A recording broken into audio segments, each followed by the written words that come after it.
Assalamualaikum warahmatullahi wabarakatuh. Apa kabar sobat-sobat semuanya? Oke, kita lanjutkan saja ceritanya sambil Mimin pergi ke kebun. Bab 3159 sampai bab 3162. Desa Nantianmen, sebuah rumah berlantai biru di sebelah timur desa. Terdapat kisi-kisi jendela berwarna merah pada jendela rumah. Tirai yang terbuat dari kertas kado digantung pada pintu, dan pintu besi yang bersih dan mengkilat terbuka lebar. Ada 2 kamar tidur di rumah. Pada saat ini, kepala desa, Molly King, dan 4 penduduk desa lainnya sedang duduk di kamar tidur kecil yang relatif terpencil, mendiskusikan sesuatu secara rahasia.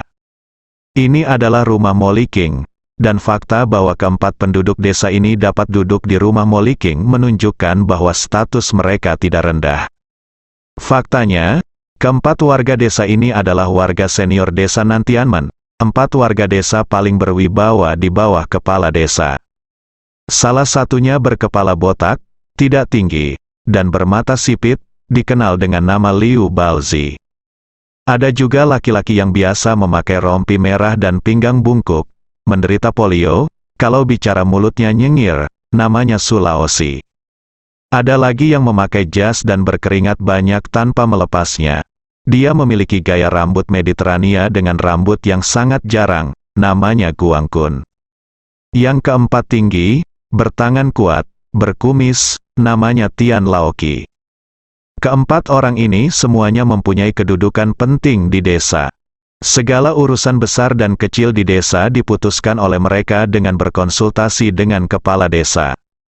Saat ini, Guangkun sedang membicarakan kasus yang terjadi dalam 2 hari terakhir.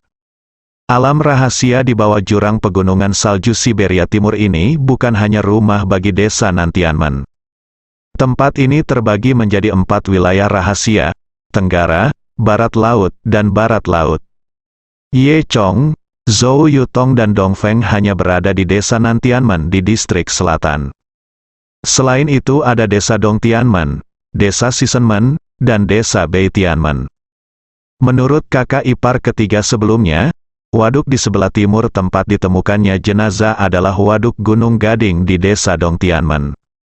Keempat desa tersebut memiliki tim penegakan hukum gabungan, dan Guangkun adalah perwakilan dari desa Nantianmen dan bertanggung jawab untuk berpartisipasi dalam penyelidikan kasus ini. Setelah Guru Tony mengingatkan, kami menyelidiki semua tempat seks di Kabupaten Simen dan akhirnya menemukan petunjuk, kata Guangkun.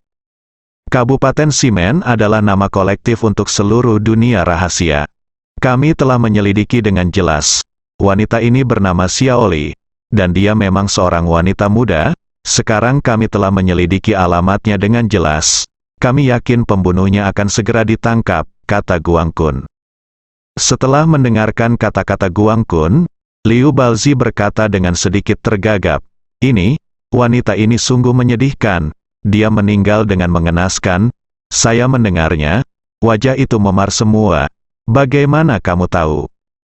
Tanya Guangkun. Kasus berskala besar seperti itu seharusnya dirahasiakan. Dan Guangkun berpikir bahwa hanya setelah dia kembali untuk membicarakannya, orang lain akan mengetahuinya.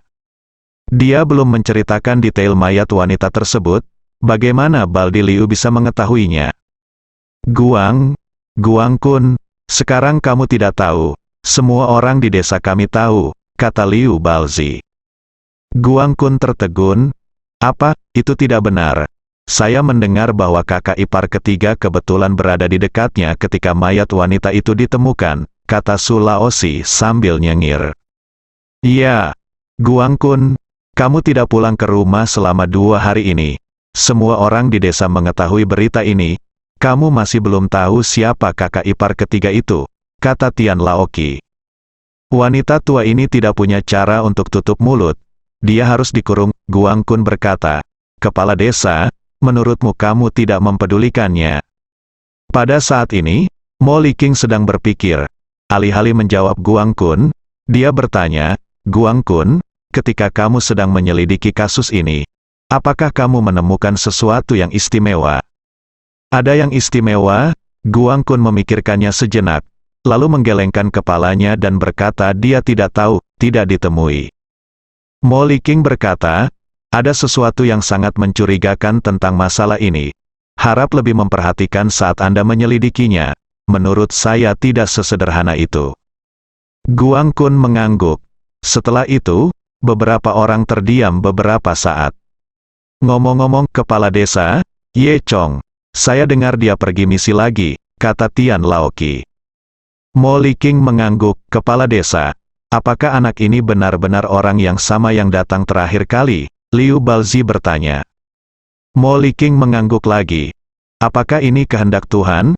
Su Laosi berkata sambil menyeringai. Terakhir kali, kami menemukan bahwa pencapaiannya di dunia asing berbeda dari yang lain. Jika bukan karena tekanan dari atas, dia mungkin bisa berbuat lebih banyak penelitian mendalam.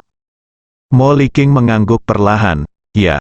Terakhir kali saya harus menggunakan metode khusus untuk membuatnya melupakan rahasia tentang dunia asing. Saya tidak menyangka dia akan menemukannya kembali dalam waktu sesingkat itu. Sepertinya semua ini adalah kehendak Tuhan. Bahkan makhluk surgawi itu tidak dapat melawan kehendak Tuhan.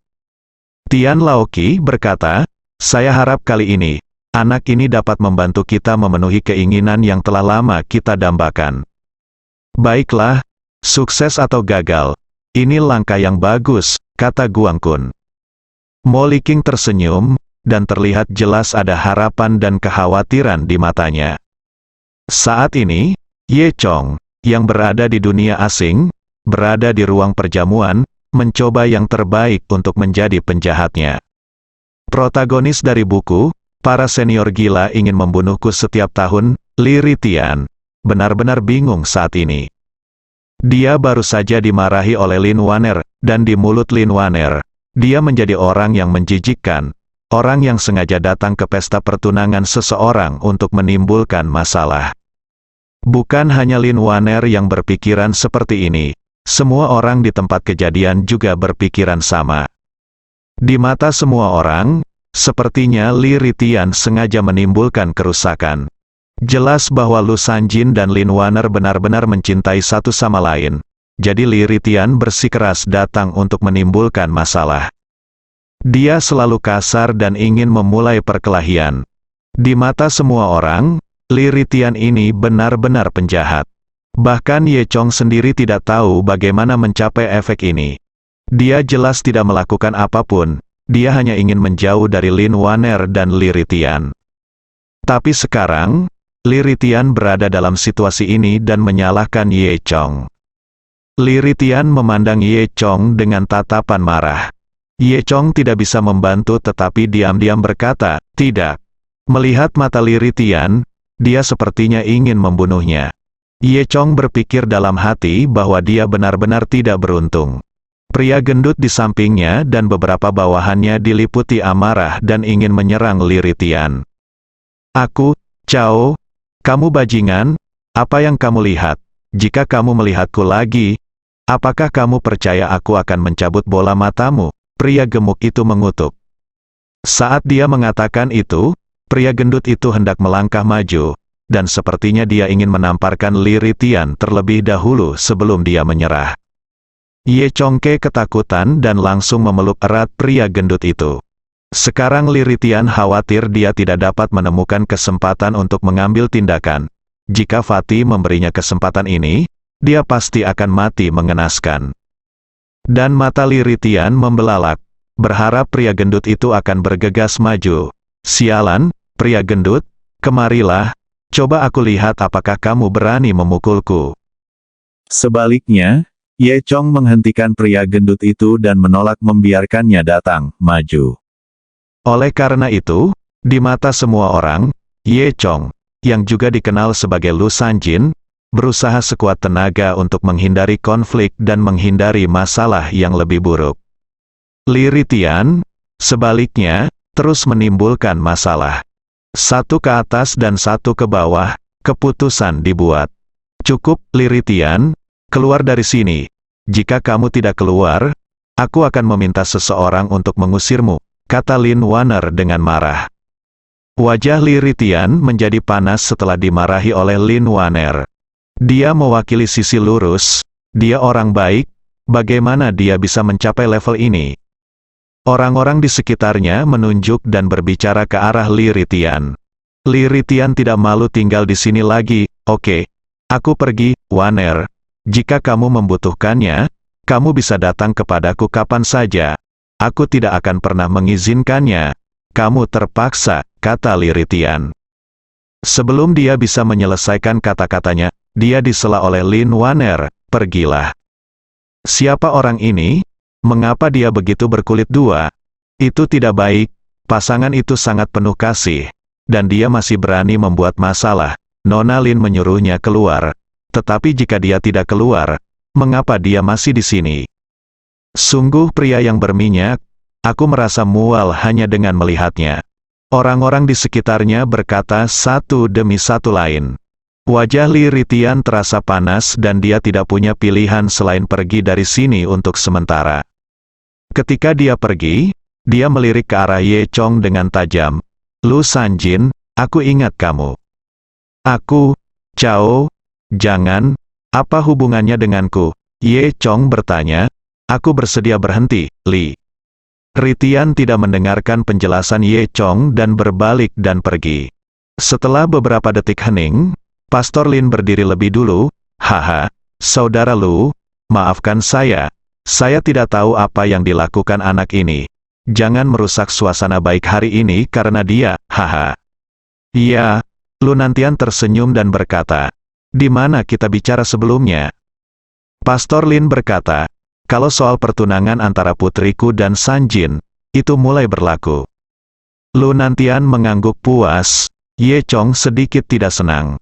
Ye Chong bisa dengan jelas melihat sorot mata Li Ritian barusan saat dia ingin membunuh seseorang. Jika dia benar-benar bertunangan dengan Lin Waner, Li Ritian mungkin tidak akan membiarkannya di masa depan. Ye Chong mengerutkan kening dan menatap Lin Waner.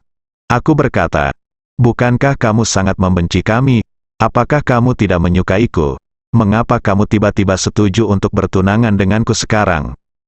Apa, kamu tidak mau ke? Lin Waner mengangkat alisnya. Ye Chong berteriak dalam hatinya, tidak mau, tentu saja aku tidak mau, nasibmu adalah harem Li Ritian.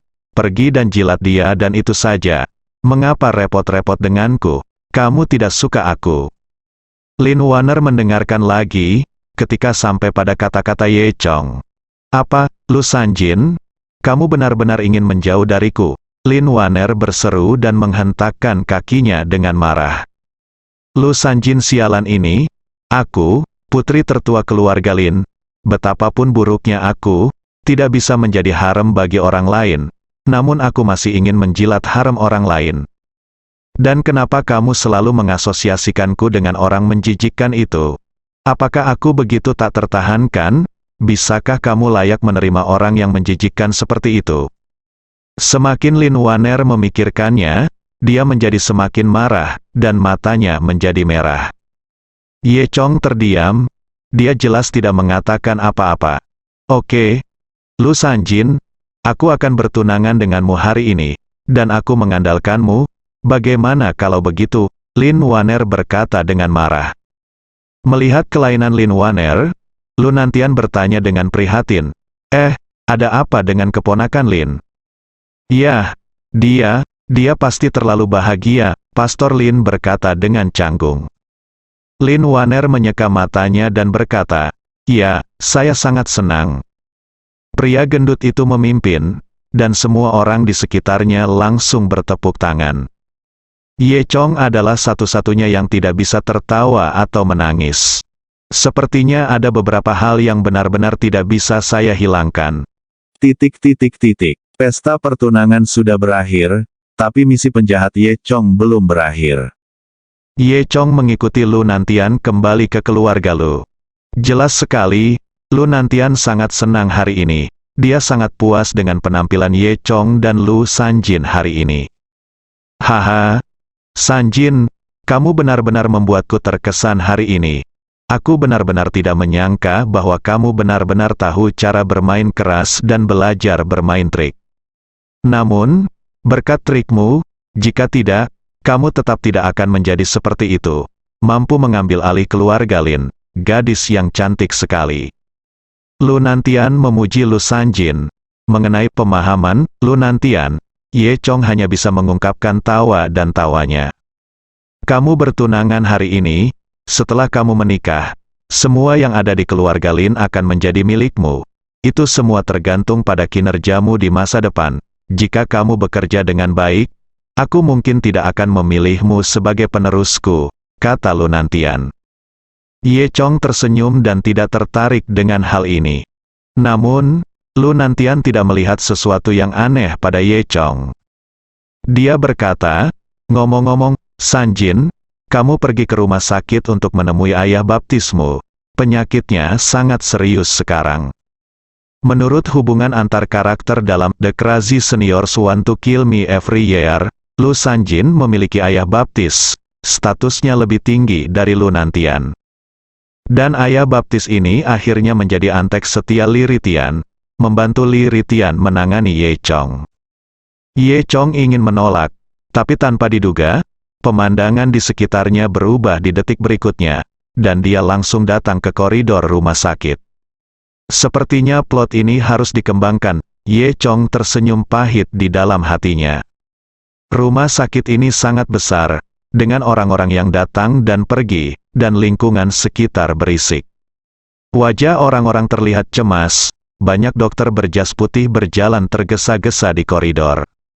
Ye Chong berjalan tanpa tujuan di sepanjang koridor, dan sebelum dia menyadarinya, dia datang ke Departemen Kebidanan dan Ginekologi. Yang mengejutkan Ye Chong adalah dia benar-benar melihat Li Ritian di koridor Departemen Kebidanan dan Ginekologi. Anda dapat menemui hal semacam ini kemanapun Anda pergi. Saat ini, Li Ritian mengenakan kacamata hitam dan jas, berjalan mondar-mandir di koridor dengan ekspresi cemas. Tidak lama kemudian, seorang dokter berjas putih keluar dari ruang bersalin. Tuan, ini tidak baik Bu, dia mengalami kehamilan ektopik dan sangat berbahaya sekarang, kata dokter. Apa, dengarkan aku dan pindah ke istana, Li Ritian mengerutkan kening dan berkata dengan sangat mendominasi. Ye Chong terdiam. Ternyata Li Ritian sebenarnya punya istri. Istrinya melahirkan bayi hari ini, dan berkat waktu luang Li Ritian, dia memikirkan urusan Lin Waner. Novel karya Zhou Yutong ini benar-benar berdarah-darah. Namun, ini juga merupakan gaya novel berdarah yang konsisten. Tidak peduli berapa banyak wanita yang dimiliki sang protagonis, dia tulus kepada setiap wanita. Setiap wanita rela melahirkan anak untuknya. Tampaknya Zhou Yutong telah mempelajari intinya. Pikir Ye Chong. Namun, untuk menunjukkan sisi dominan Li Ritian, dia memindahkan kehamilan ektopik ke dalam rahim. Zhou Yutong bertindak terlalu jauh minggu ini. Tepat ketika Ye Chong sedang berpikir liar, seorang pria menepuk bahu Ye Chong. Aku Chao, kakak Lu. Apa yang kamu lakukan di sini? Ye Chong menoleh ke belakang dan melihat bahwa itu adalah pria gendut. Fatih adalah cucu dari ayah baptis Lu Sanjin, dan dia memiliki hubungan yang sangat baik dengan Lu Sanjin. Ya, aku di sini untuk menemui ayah baptisku, kata Ye Chong sesuai alur ceritanya. Aku, Chao, bukankah ini bajingan yang menyebabkan masalah di upacara pertunanganmu? Apakah kamu ingin aku menghajarnya? Pria gendut itu juga melihat Li Ritian.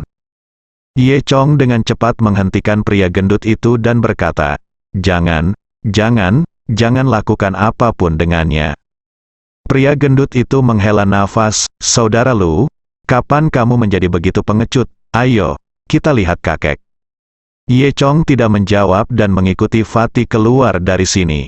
Di unit perawatan intensif tingkat tinggi rumah sakit, Ye Chong dan Fatih berdiri di samping tempat tidur, dan ada seorang lelaki tua terbaring di tempat tidur.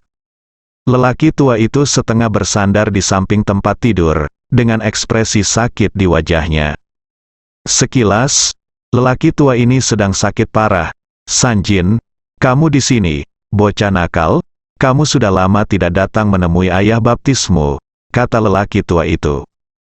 Orang tua ini adalah ayah baptis Lu Sanjin, Yang Jinlong. Ye Chong tersenyum. Bukankah ini tujuanmu di sini, kakek? Bagaimana penyakitmu?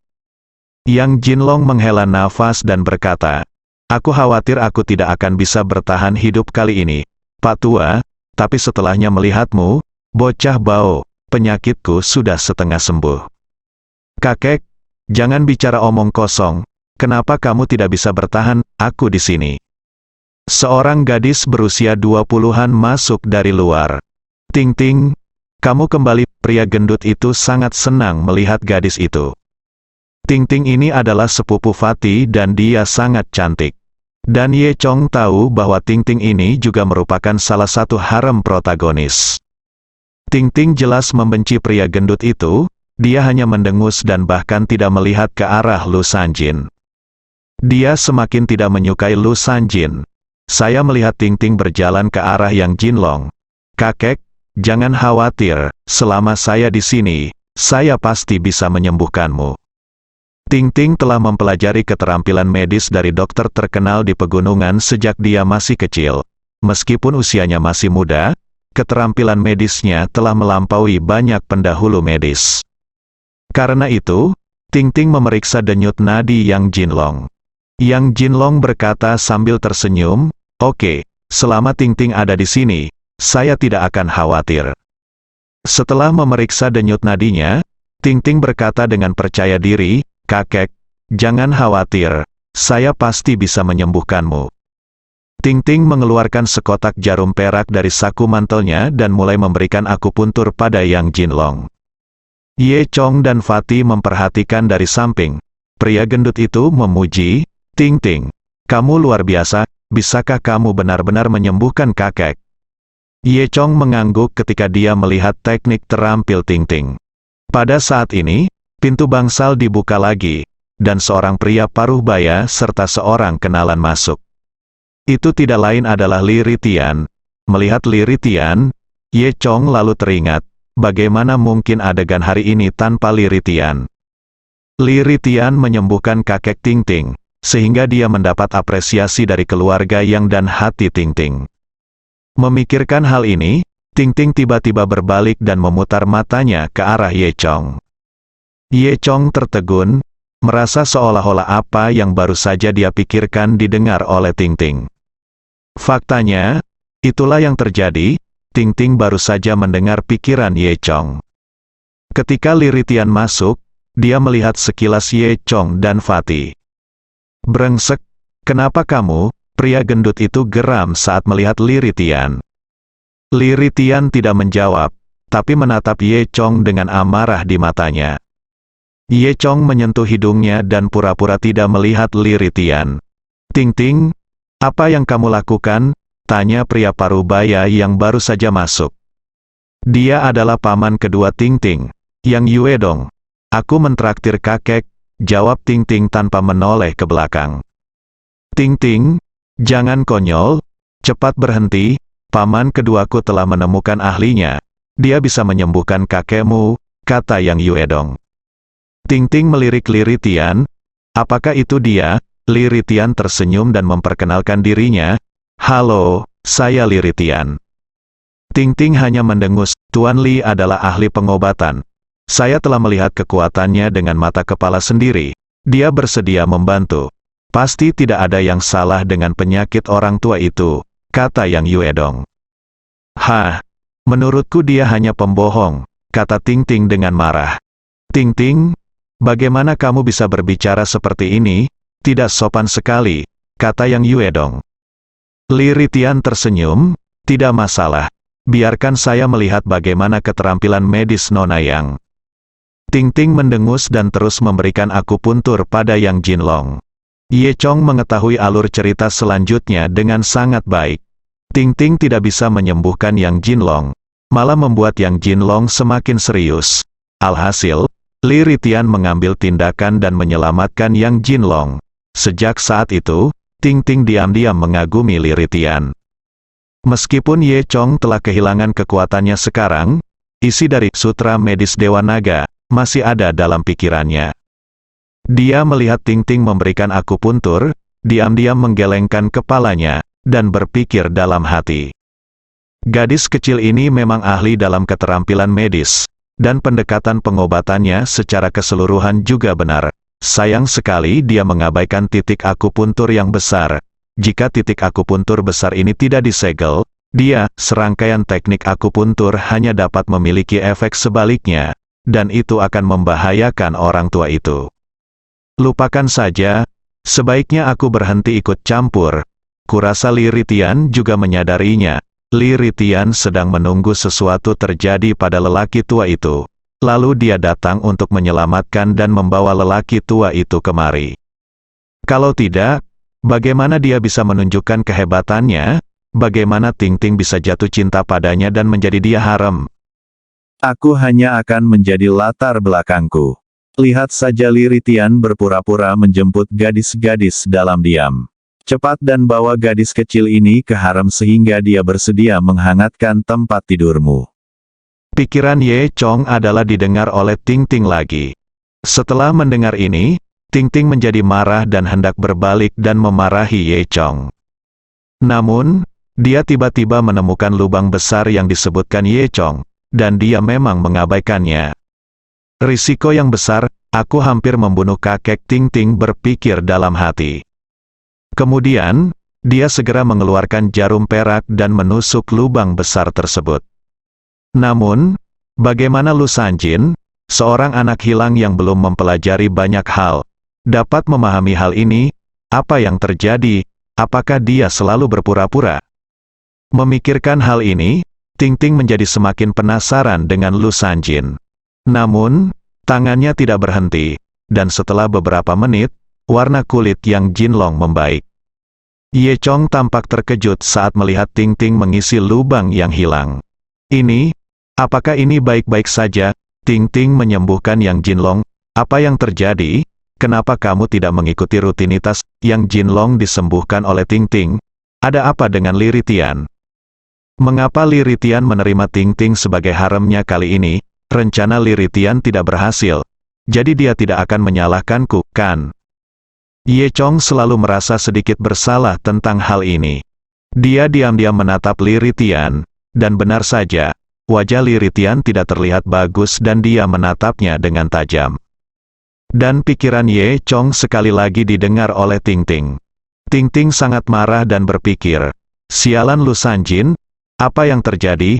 Kenapa kamu selalu mengatakan bahwa aku ingin menjadi harem orang lain? Apa aku begitu tak tertahankan? Juga, apa rencana Li Ritian? Apakah Li Ritian ini benar-benar sengaja menonton? Apa aku bercanda? Itu terlalu keji. Setelah Ting Ting melakukan serangkaian teknik akupuntur, wajah Yang Jinlong menjadi kemerahan dan tubuhnya terasa jauh lebih baik. Haha, Ting Ting, aku sudah sembuh. Kamu benar-benar telah menjadi dokter ajaib. Aku adalah berkah dari keluarga yang Yang Jinlong bertepuk tangan dan tersenyum. Yang Yuedong juga memuji, oh, Ting Ting, kamu luar biasa. Ting Ting menyembuhkan Yang Jinlong dan Li Ritian tidak lagi terlihat. Li Ritian yang seharusnya dikagumi semua orang, kini menjadi pribadi yang transparan. Bagaimana ia bisa diperlakukan seperti seorang protagonis? Bersambung.